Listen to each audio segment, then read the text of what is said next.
ತುರುವೇಕೆರೆ ಪಟ್ಟಣದ ಎಪಿಎಂಸಿ ಆವರಣದಲ್ಲಿ ಪತ್ರಿಕೆಯೊಂದಿಗೆ ಮಾತನಾಡಿದ ರೈತ ಸಂಘದ ತಾಲೂಕು ಅಧ್ಯಕ್ಷ ತಾಳ್ಕೆರೆ ನಾಗೇಂದ್ರ, ಏಪ್ರಿಲ್ 1ರಿಂದ ಕೊಬ್ಬರಿ ಖರೀದಿ ಪ್ರಾರಂಭವಾಗಲಿದೆ.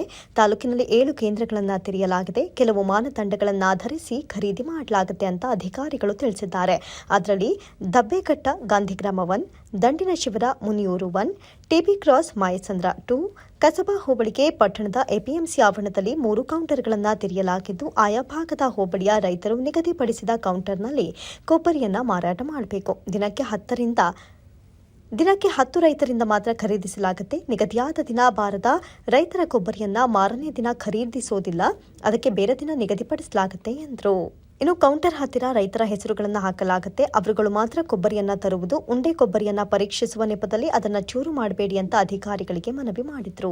ಪ್ರತಿ ರೈತರಿಂದ ನೋಂದಣಿಯಾದ ಕೊಬ್ಬರಿಯನ್ನ ಖರೀದಿಸಲಾಗುತ್ತೆ. ಅಳತೆ ಕನಿಷ್ಠ 75 ಎಂಎಂ, ತೇವಾಂಶ ಗರಿಷ್ಠ 7% ಚೂರು, 1% ತಂದ ಕೊಬ್ಬರಿ ಪ್ರಮಾಣಕ್ಕನುಗುಣವಾಗಿ ಮಿಲ್ಲಿಂಗ್ ಕೊಬ್ಬರಿಯನ್ನ ರೈತರು ಯಾವ ಪ್ರಮಾಣದಲ್ಲಿ ಕೊಡಬೇಕು ಅದನ್ನು ನಿಗದಿಪಡಿಸಿ ನೋಂದಣಿ ಜ್ಯೇಷ್ಠತೆಯ ಆಧಾರದ ಮೇಲೆ ತೆಗೆದುಕೊಳ್ಳಿ.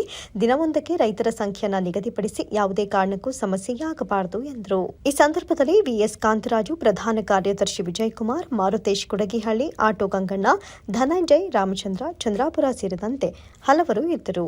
ಸುರೇಶ್ ಬಾಬು ಎಂ, ಮಾತೃ ಟಿವಿ, ತುರುವೇಕೆರೆ.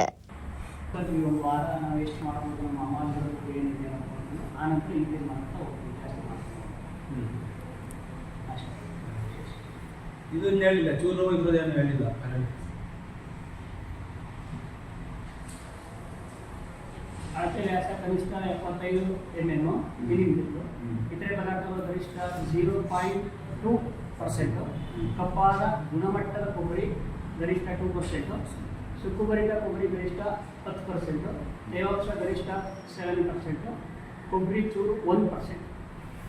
ಅಂದರೆ ಒಬ್ಬ ರೈತನಿಗೆ ಅಲ್ಲಿಗೆ 7